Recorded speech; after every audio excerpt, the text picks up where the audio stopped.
మీ business ఏదైనా మీ ఊర్లో promotion చేయాలంటే అది సుమన్ టీవీతోనే సాధ్యం. ఇప్పుడే సంప్రదించండి. హాయ్ హలో నమస్తే వెల్కమ్ టు సుమన్ టీవీ. నేను మీ శ్రవంతి.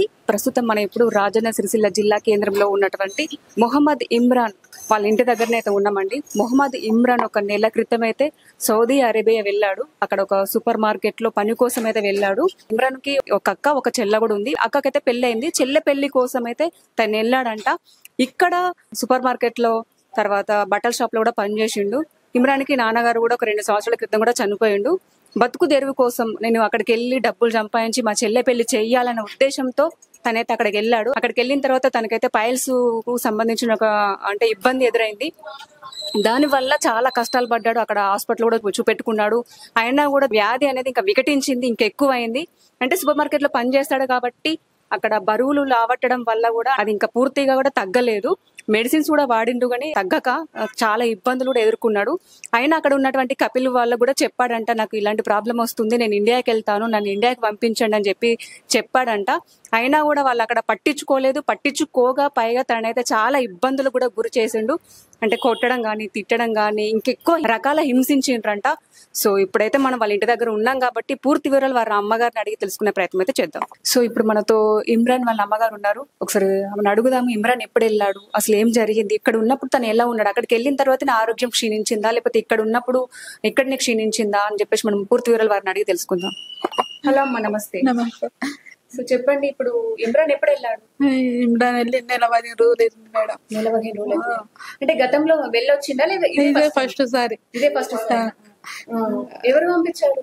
ఈడ తురుకాయన ఫజీల్ ఆయన పంపించిండు. ఆయన తెచ్చి ఇదా ఆయన పంపిస్తే ఆయన పోయిండు. పోయినాక 8 రోజుల దాకా మంచిగా ఉన్నాడు. 8 రోజులు అయినాక ఆరోగ్యం ఖరాబ్ అయింది. ఖరాబ్ అయితే రక్తం పోగొట్టింది. రక్తం పోతుంది. ప్రాబ్లం ఇక్కడ ఉన్నప్పుడు బానే ఉన్నాడు, మంచిగా ఉండే. అక్కడికి వెళ్ళిన తర్వాతనే ప్రాబ్లం వచ్చింది. ఆయనకు రక్తం పోతుంది అమ్మ అని నాకు ఫోన్ చేసుడు ఏ చేసుడు అంటే నిన్నట్టు అన్న మేడం. నేనేం చేసిన ఆయనకు ఫోన్ చేసిన, నా కొడుకు దవాఖాన తీసుకోపోర్లేదు అంటే ఈ కాఫీ అక్కడ ఆయనకు ఫోన్ చేసిన మేడం.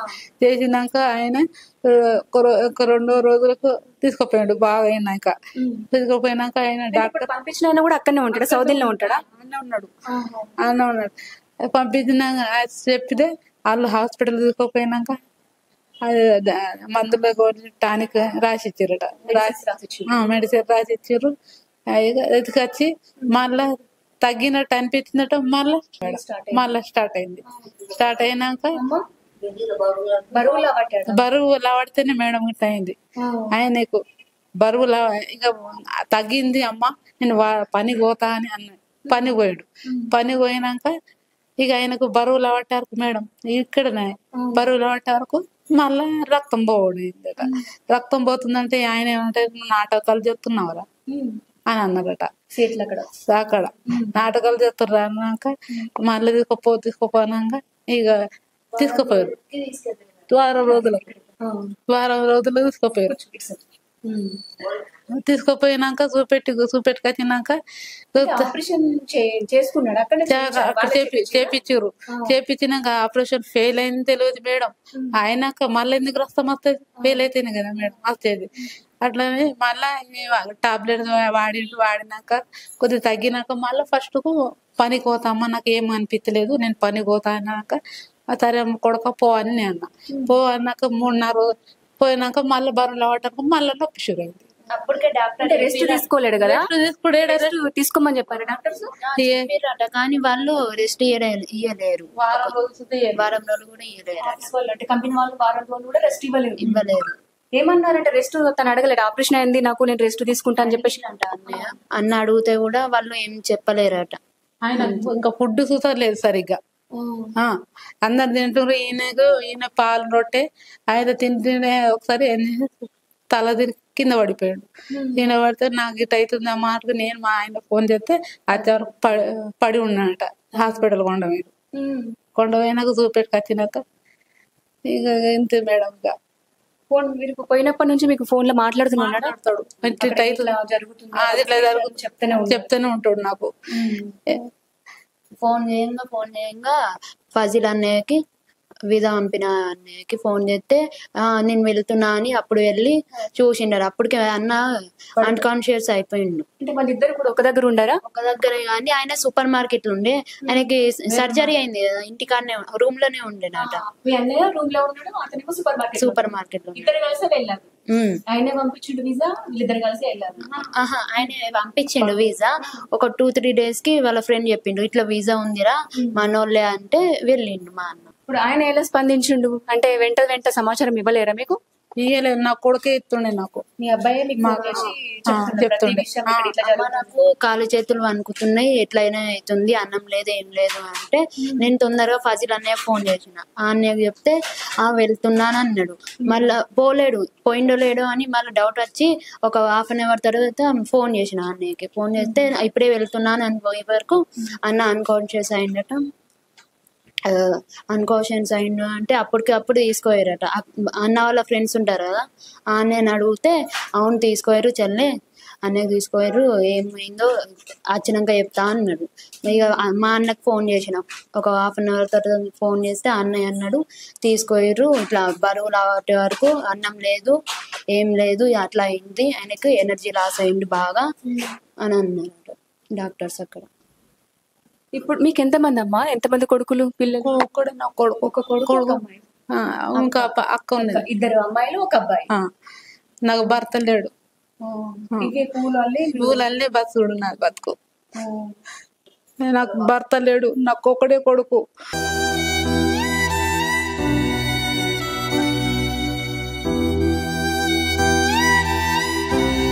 వస్తుండే ఇప్పుడు ఆది శ్రీనివాస్ గారు చొరవ తీసుకున్నారు, ఖచ్చితంగా ఇండియాకి రప్పించే ప్రయత్నం అయితే చేస్తుండమ్మా, మీరు ఏడవకండి. ఖచ్చితంగా ఇప్పుడు ఆది శ్రీనివాస్ గారు దృష్టికి వెళ్ళింది, వచ్చే ప్రయత్నం చేస్తున్నాడు, ఆల్రెడీ తీసుకొస్తున్నారు కూడా. మీరు అసలు ఏడవకండి, బాధపడకండి. ఇప్పుడు మనకు చాలా మంది అధికారులు ఉన్నారు, వెంటనే ఇప్పుడు మన ఇండియా వాళ్ళనైతే దానిపైన తొందరగా వాళ్ళ దృష్టి పెట్టేసి నా కొడుకు పంపిరన్నయ్య, కాలు మొక్కిన మొక్కుతా అన్నయ్య, ఒక్కడే నాకు భర్త లేడు. ఏమన్నా ఆయన మీదే నాకు అంత ఆధారం. నాకు హార్ట్ ప్రాబ్లమ్స్ ఉన్నది, బీపీ నాకు అందరూ అన్నారు ఆమె సీరియస్ అయిందైనా కానీ ఎవరు మేడం నాకు వస్తున్నాడు. మీ అబ్బాయి వస్తున్నాడు, మీ అబ్బాయికి ఏం కాలేదు, బాగానే ఉన్నాడు, మంచిగా ఉన్నాడు, వస్తున్నాడు క్షేమంగా. తను తిరిగి ఇండియాకి వస్తున్నాడు. మీరు అసలు ఏడవకండి. మళ్ళీ మిమ్మల్ని ఇలా చూసిన తర్వాత కూడా ఆయన ఇంకెక్కువ బాధపడతాడు. రాత్రికి సూపర్ మార్కెట్ పోయిండట.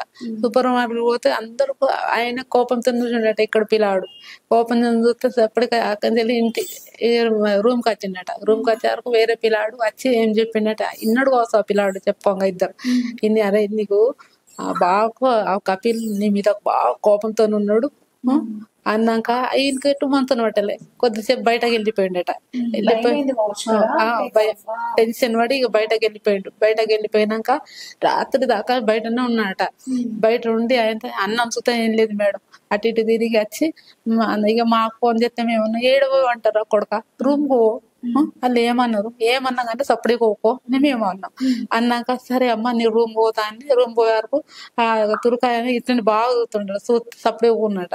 ఉన్నాక 15 నిమిషాలు ఆయన ఫోన్ చేసి వచ్చి ఆ వెనకకి వెళ్ళి వచ్చి మెడ పట్టుకున్నట. మెడ పట్టుకోగానే అంటే ఆయన ఇంకిట్లు ఉండే మీది వెనకకి వచ్చి వడక పట్టుకున్న వరకు ఇటు చూసి అయితే నువ్వు బయటకు వెళ్ళి పారిపోయిండట నా కొడుకు.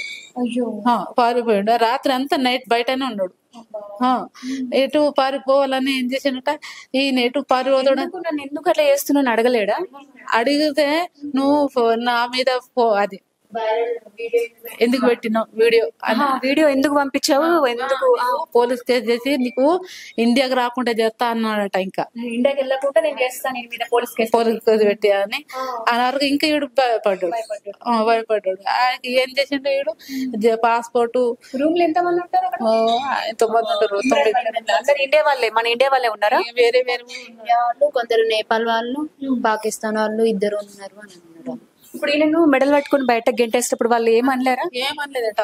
అందరు చూసుకుంటే అందరు చూసుకొని ఇక ఏం వాళ్ళు బయటనే వెళ్ళిపోయిండు కదా మెడలో వచ్చి పులివల పడే వరకు ఎటు మంత్రంలో బయటకు వెళ్ళిపోయిండు. ఊరికేసి ఉరికిండట అన్న.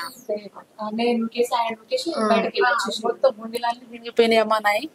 అట్లనే వెళ్ళిపోయినా నా బట్టలు అంటే బట్టలు పోతాయి.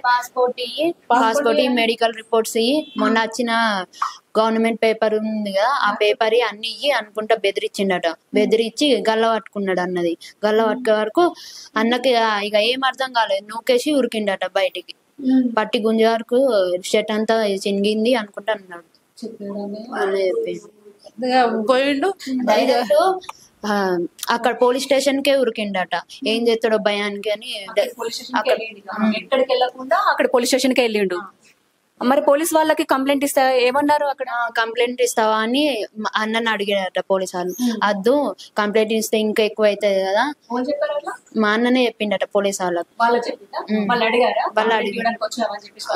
అడిగారట. అడిగితే నేను కంప్లైంట్ ఇవ్వడానికి రాలేదు, ఇట్లా బెదిరిస్తే ఇట్లా ఉరికిపిస్తే నేను ఉరికి వచ్చిన, నాకు భయం అయ్యి నేను వచ్చిన అని అన్నాడట. సరే ఉండు అని ఒక 5 నిమిషాలు మాట్లాడి అప్పటికే కపిల్ వచ్చిండట పోలీస్ స్టేషన్ కి వచ్చి మాట్లాడితే వాడికి నొప్పి ఉంది అది ఇది అని ఎట్లా ఉరికిండు వాడు అంటే, నా భయం నాది, నా నొప్పి నాకుందని నేను ఇట్లా మీకు ఎంత చెప్పినా మీరు ఇంటలేరు. నేను వైరల్ చేసిన వీడియో మా వాళ్ళు రెస్పాండ్ అయ్యారు. ఆది శ్రీనివాస్ సార్ రెస్పాండ్ అయ్యిండు. నేను ఎట్లయినా ఎన్నిసార్లు నెల ఒక 15 days అవుతుంది అప్పటి నుండే చెప్తున్నా, మీరు ఏమి వింటలేరు అని నేను వైరల్ చేసిన వీడియో. అంతే, నేను ఏం చేయలే, మీరే వచ్చి గల్ల పట్టి గుంజుతుర్రు, కొట్టడానికి వచ్చిర్రు, మీరే కొట్టిర్రు. ఫజిలనే కొట్టిండట. ఇంకా ఆయన ఎందుకు కొట్టిండు? ఊకెందుకు ఇట్లా టెన్షన్ తీస్తు మాకు ఎంత సతాయిస్తున్నా అని ఒక కొట్టిండు. ఇంటికి ఎందుకు కాల్ చేస్తున్నావు, మమ్మల్ని ఎందుకు ఇబ్బంది పెడుతున్నావు అని చెప్పేసి కొట్టిండు. ఇంకా ఈయన ఇమ్రాన్నే కొట్టిండు. కొట్టిందే ఇక ఊకున్నాడు. కొడితే ఏమన్నా భయపడ్డాడు, మస్తు భయపడుతుండు మేడం. ఆయన ముఖం అంతా ఇటు చేతులు వలుకుంటా నువ్వు ఉట్టినే వచ్చినావు అనుకుంటా అన్నారట అక్క వాళ్ళు. నీకు ఏ నొప్పి లేదురా, నువ్వు నకరాలు చేస్తున్నావు, నువ్వు డ్రామా చేస్తున్నావు అని అంటారట. నకరా డ్రామా చేస్తే నేను పనికి వచ్చిన, నేను పని చేసుకుంటానే వచ్చిన, పని వచ్చే వరకు ఇట్లా బరువుల పట్టే వరకు ఇట్లా అవుతుంది, నేను పనికి నేను నకరాలు చేస్తే దానికి వస్తాను మేడం అని సార్ అని అన్నమాట. ఇక్కడ ఉన్నప్పుడు మరి అంత మంచిగా ఉన్న తర్వాత నెల రోజులు అవుతుంది అన్నారు కదమ్మా, అక్కడికి వెళ్ళిన తర్వాత అట్లా సడన్ గా అలా ఎలా? ఇక్కడ ఉన్నప్పుడు ఎప్పుడు అన్నాడా నాకు ఇట్లా బ్లడ్ వస్తుంది అని చెప్పేసి? ఎప్పుడు అనలే, బానే ఉన్నాడు. సిరిసిల్ల పట్టణంలో కూడా ఇమ్రాన్ ఎలా వాళ్ళ చెల్లెను తల్లిని పోషించలేని పరిస్థితుల లోపల ఇక్కడ కూడా సూపర్ మార్కెట్ల లోపల జీతాలు ఉన్న లోపల తక్కువ జీతాల వలన వాళ్ళ చెల్లె పెళ్లి చేయాలని చెప్పి ఇలా గల్ఫ్ దేశానికి వెళ్ళిండు. ముఖ్యంగా వాళ్ళ తండ్రి కూడా చిన్న వయసులో వీళ్ళ పిల్లలు చిన్నగా ఉన్నప్పుడు చనిపోయాడు. అతను సుతారిగా పనిచేసే కార్మికుడు. ఆ పరిస్థితుల్లో కూడా ఆ తండ్రి చనిపోతా కూడా లేబర్ కార్డు రెన్యూవల్ చేసుకోలేని పరిస్థితుల్లో కూడా ఆయన కూడా ఏం పైసలు రాలేదు. వీళ్ళు పూలు గుచ్చుకొని ఇలా బతుకుతురు. చాలా నిరుపేదలు, ఇంతకన్నా నిరుపేదలు ఎవరు ఉన్నారు. వీళ్ళకు చనిపోయిన తర్వాత ప్రభుత్వం కూడా వెంటనే వీళ్ళకు వితంతు పింఛన్ కూడా ఇవ్వాలి. ఎందుకంటే వీళ్ళకు వెంటనే డెత్ సర్టిఫికేట్ పెడితే ఇవ్వాలి, అది కూడా ఇవ్వాలి. ఇలాంటి వ్యక్తులు చాలా మంది ఈ జిల్లా లోపల అవుతున్నారు. కాబట్టి ప్రభుత్వం వెంటనే స్పందించాలి. ఇక్కడనే ఉపాధులు కల్పిస్తే ఇలా గల్ఫ్ దేశం కోరు. కానీ ఇది ఒక సమస్య తయారై ప్రభుత్వం వీళ్ళు పోవడం, ప్రభుత్వం విడిపించుకోవడం ఇది పరిష్కారం కాదు. మీరు విడిపించినంత మాత్రాన ఆదిశీనకు మేము సంతోషం హర్షం వ్యక్తం చేస్తున్నాము, ఎందుకంటే తొందరగా స్పందించినందుకు. అదేం కాదు, కానీ ఇలాంటి సంఘటనలు జరగకుండా అంటే వీళ్ళకి ఉపాధి కల్పించండి. వీళ్ళకి ఏ అవసరం లోపల ఇవి గ్రామాలలో పనికాహార పత్రం పెట్టినాం, ఆ పనికాహార పత్రం మాదిరిగా ఇక్కడ కూడా ఏమైనా ఉపాధి కల్పించండి. ఇక్కడ ఉన్న వాళ్ళకు కూడా జీతాలు కూడా తక్కువనే, అరకొరగా జీతాలు సూపర్ మార్కెట్ అది ఒక 20,000 25,000 జీతాలు ఇస్తే అది లేబర్ యాక్ట్ అమలు చేస్తే ఇలా ఎవరు కూడా గల్ఫ్ దేశం కోరు, ప్రభుత్వానికి కూడా చెడ్డ పేరు రాదు. కాబట్టి వీళ్ళైనా దీన పరిస్థితుల్లో పట ఉన్న వాళ్ళు ఇంకా చాలా మంది ఉన్నారు. ఇలా ముందుకు వచ్చి తెలిస్తే ఏదో కొంతమంది మీడియా దగ్గరికి కానీ, కొంతమంది అధికారులకు కానీ, కొంతమంది ప్రజాప్రతినిధులు చెప్పని వాళ్ళు ఇంకెంతో మంది ఉన్నారు. అసలు మీడియా దగ్గరికి కూడా ఏ వాళ్ళ దగ్గర పోలేని పరిస్థితుల్లో తెలియలేని పరిస్థితులు ఉన్నారు. కాబట్టి ప్రభుత్వం ఉపాధి కల్పించి ఇలాంటి గల్ఫ్ దేశ బాధితులకు ఉపాధి కల్పించ కోరుతున్నాం. మరి ముఖ్యంగా ఇక్కడ గల్ఫ్ ఏజెంట్లు ఇట్లా తెలిసి కూడా వీళ్ళు పంపిస్తున్నారు. వీళ్ళని కట్టడి చేయండి. ఇప్పుడు ఇతను పంపించినందుకు అతని మీద కూడా క్రిమినల్ యాక్షన్ తీసుకోవాలని చెప్పి మేము కోరుతున్నాం. మన పక్కపండి ఎమ్మెల్యే ఉన్నటువంటి ఆర్ శ్రీనివాస్ అధికార ప్రతినిధి గారు ఏ విషయమైనా చాలా వేగంగా స్పందిస్తున్నారు.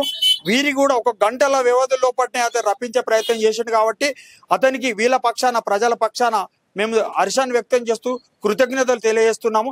ఎందుకంటే ఇలాంటి మాకు ప్రజాప్రతినిధులు దొరకడం ఎంతో మనకైన బలమైన కారణం, ఎంతో మేము హర్షిస్తున్నాం. ఇలాంటి మాకు ప్రజాప్రతినిధులతో ప్రజల సమస్యలే ఉండేవి. అసలు సమస్యలు కూడా వీళ్ళకు ఏది బాధపడక ముందే ఇంటి ముంగట కొడుకు కనబడుతుండే తల్లి కూడా ఎంతో సంతోషపడుతుంది అలా కొడుకు వస్తుండే. కానీ ఇలాంటి వారిని ఇలాంటి ప్రతినిధులు ఉంటారా ఈ కాలంలో అనే విధంగా వేగంగా ఆదిశేన అన్నగారు అధికార ప్రతినిధి గారు ఇలా స్పందించినందుకు ముఖ్యంగా మేము కృతజ్ఞతలు తెలియజేస్తున్నాము.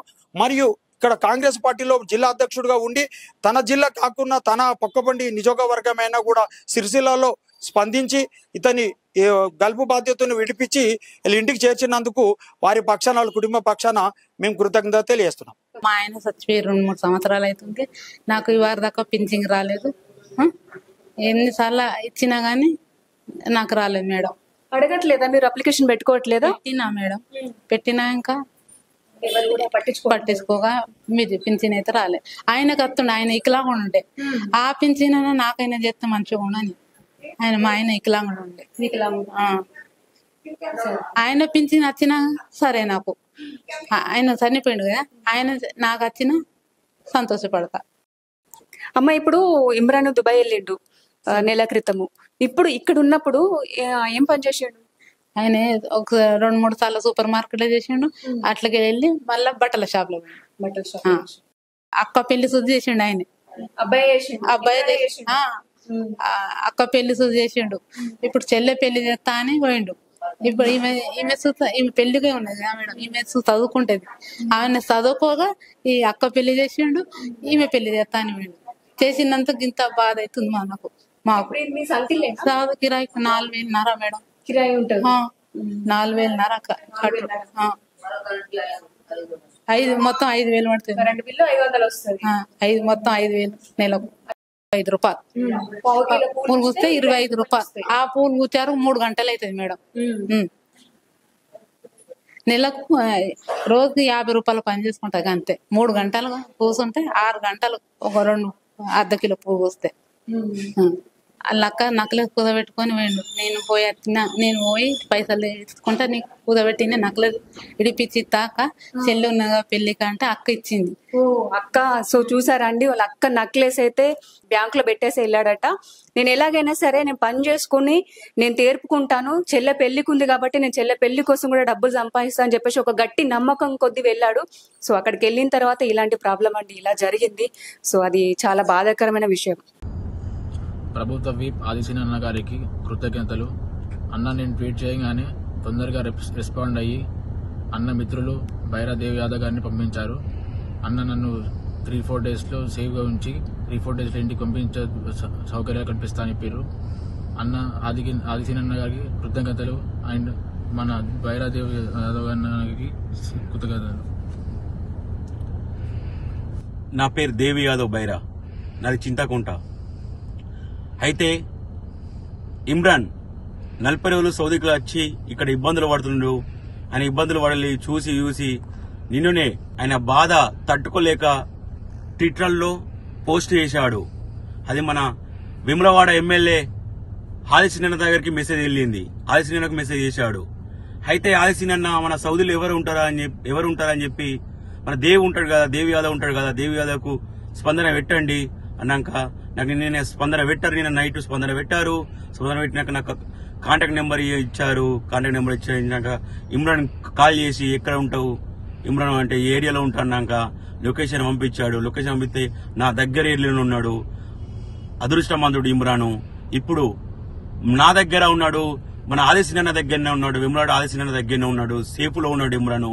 ఇమ్రాన్ ని సిటీ వేసి ఈ తొందరనే ఇంటికి పంపించాలని మన ఎమ్మెల్యే గారు ఎంబీఎస్ కూడా లెటర్ పంపించాడు. ఇది తొందరనే ఇంటికి వస్తాడు. ఇప్పుడు అయితే ఇమ్రాన్ సేఫ్ జోన్ లో ఉన్నాడు. ఇమ్రాన్ ఇప్పుడు హ్యాపీగా ఉన్నాడు. ఇమ్రాన్ ఇప్పుడే మన ఎమ్మెల్యే ఆదిశేనతో కూడా కాల్ మాట్లాడాడు. సినన్న మీకు ధన్యవాదాలు. మీరు ఇలాంటిది స్పందన ఇచ్చి స్పాట్లో చేశారు కాబట్టి మీలాంటి ఎమ్మెల్యే మీలాంటి లీడర్ మాకు కావాలన్నా, ఎల్లప్పుడు మీలాంటి ఎమ్మెల్యే మాకు కావాలన్నా. ధన్యవాదాలు సీనన్న. మన తెలంగాణ ప్రభుత్వం రేవంత్ రెడ్డి గారికి కూడా ధన్యవాదాలు. జై కాంగ్రెస్. సో చూసారు కదండి వాళ్ళ అమ్మగారి మాటల్లో. ఇమ్రాన్ అయితే ఒక నెల రోజుల క్రితం వెళ్ళిండు మేడం.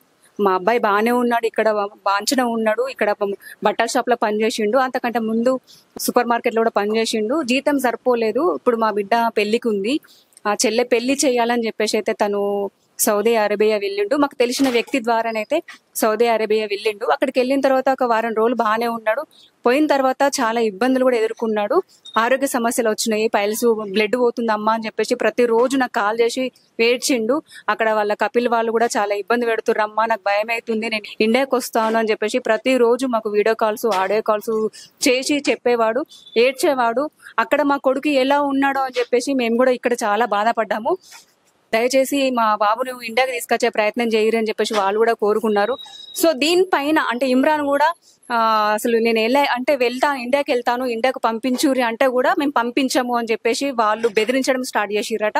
చాలా రకాలుగా బెదిరించారట, కొట్టారంట, తిట్టారంట, అసలు నానా రకాలుగానైతే తనైతే హింస పెట్టారంట. సో మెడలు పట్టుకొని కూడా బయట గెంటేసిరట. నన్ను ఎక్కడ ఏం చేస్తారు అని చెప్పేసి అయితే తను అక్కడ ఉన్నటువంటి పోలీస్ స్టేషన్ కి అయితే వెళ్ళిండట. అక్కడ పోలీసు వాళ్ళు కూడా అడిగారంట, కంప్లైంట్ ఇస్తావా అని చెప్పేసి. అంటే వద్దు సార్, నేను కంప్లైంట్ ఇవ్వలేను, మళ్ళీ ఇంకెక్కువ నన్ను ఇబ్బంది పెడతారు, దయచేసి నన్ను ఇండియాకి పంపిరని చెప్పేసి వాళ్ళని కూడా వేడుకున్నాడంట. అయినా కూడా అక్కడ ఎవరు కూడా పట్టించుకోలేదు. ఎందుకంటే మన దేశం కాదు, మన లెక్క కాదు, మన మాట కూడా రాదు కాబట్టి అక్కడ వాళ్ళు కూడా స్పందించలేరు, ఎవరు స్పందిస్తలేరు. నేను ఎలాగైనా ఇండియాకి వెళ్ళాలి, నేను ఇక్కడ ఇలాంటి ప్రాబ్లం ఫేస్ చేయలేను అని చెప్పేసి ఒక వీడియోనైతే తను తీసి పంపించాడు. ఆ వీడియో అయితే వైరల్ అయ్యింది. ఆ వీడియోకి అయితే స్పందించి మన ఎమ్మెల్యే ఆది శ్రీనివాస్ గారు అయితే తొందరగా స్పందించారు.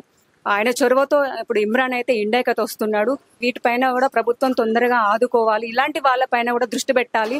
చాలా మంది కూడా నకిలీ ఏజెంట్లను ఆశ్రయిస్తున్నారు, నకిలీ ఏజెంట్ల ద్వారా అయితే దుబాయ్కి వెళ్తున్నారు, అక్కడ చాలా అవస్థలు పడుతున్నారు. ఎందుకంటే దేశం కానీ దేశం అది, మనకు అసలు అక్కడ భాష కూడా రాదు, అక్కడ పని ఎలా ఉందో కూడా మనకు తెలియదు. కాబట్టి ఇక్కడ ఒక పని చెప్తారు, అక్కడికి వెళ్ళిన తర్వాత ఇంకొక పని చెప్తారు. అక్కడికి వెళ్ళిన తర్వాత చాలా మనము నష్టపోవాల్సి వస్తుంది, మనం చాలా ప్రాబ్లమ్స్ ఫేస్ చేస్తాం. మన దేశంలో ఏదైనా ఒకటి పని చేసుకొని బ్రతకచ్చు, కానీ అక్కడికి వెళ్ళిన తర్వాత వాళ్ళు చెప్పిన పనే మనం చేయాలి. ఇంకా ముందు కూడా ఆలోచించుకొని వెళ్ళండి. నకిలీ ఏజెంట్లను మాత్రం నమ్మి మోసపోకండి. కరెక్ట్ వీసాని తీసుకొని అది కన్ఫామా కాదా అని చెప్పి ఏ పని మీద అయితే మనం వెళ్తున్నామో అదే పని మన దగ్గర అక్కడ ఉంటుంది, మనల్ని వాళ్ళు బాగా చూసుకుంటారని ఒక నమ్మకం ఉంటేనే మీరు వెళ్ళండి. అంతేగాని వెళ్ళి అక్కడికి వెళ్ళి బాధ మాత్రం పడకండి, మీరు బాధపడకండి, ఇక్కడ ఉన్న మీ అమ్మ నాన్న వాళ్ళని కూడా బాధ పెట్టద్దు. సో ఇదండి ముఖ్యంగా తెలియజేస్తుంది ఏంటంటే ఆది శ్రీనివాస్ గారికి సుమన్ టీవీ ద్వారా ధన్యవాదాలు. ఎందుకంటే ఇమ్రాన్ మీద ఎంత తొందరగా రెస్పాండ్ అయ్యి అతన్నైతే క్షేమంగా ఇంటికి తీసుకొస్తున్నందుకైతే ఈ సుమన్ టీవీ ద్వారా ధన్యవాదాలు. కెమెరామెన్ శివతో నేను మీ శ్రవంతి, సుమన్ టీవీ.